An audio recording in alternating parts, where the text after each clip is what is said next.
Guys, what's on your minds? Jesse, lead us off.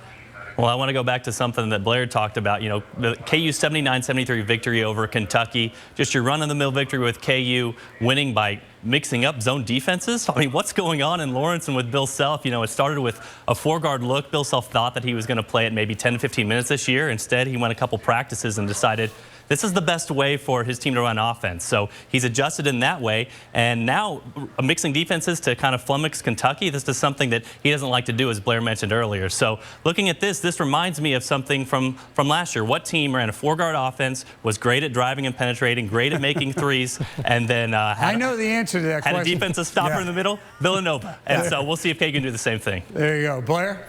Frank, we haven't had a chance to talk about the Chiefs since the end of the season, so I'll part with this. I hope Kansas City's over the anger, over the depression. Never. Never. So let's look forward. Let's spin it ahead a little bit. We know that Alex Smith is on his way back. Andy Reid is back. John Dorsey is back, by all accounts. So the regime is back. What are they going to do with Tyreek Hill? I think expand his role a little bit. What becomes of Jamal Charles? Do they re-sign him? A lot of questions to answer for the Chiefs. But I think pretty much the core of this team will return for the 2017 season, and that's a good thing. Soren? I've got several points. Number one, the Pro Bowl.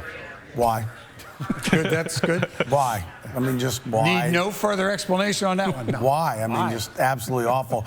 Then I'll mention Serena Williams picking up her 23rd Grand Slam. 24th will come later this year, I assume. This is the greatest American female athlete of all time, certainly the most decorated. And I know the Australian kind of gets tucked away because it happens at like 3 in the morning or something. But I hope people will take a moment to recognize just how incredible her career has been and what an incredible story it is coming out of Compton. She and her sister, just one of the great American stories of any kind. And so tip of the cap to Serena Williams getting that. And then tip of the cap to the Mizzou fans. You know, this week they forced me to talk Missouri basketball. They found angles and reasons to talk Missouri basketball. And I love that about you Tiger fans. That's incredible. All right, you got an AP vote. Who's number one? Not Villanova. I knew Kansas 1, Villanova 2. That's sheer hate. 3, That's hate. Gonzaga 4. Don't worry, everyone in hate. Seattle is going to be Coming all off over a me. loss. Coming off a loss and vote number one. Yes.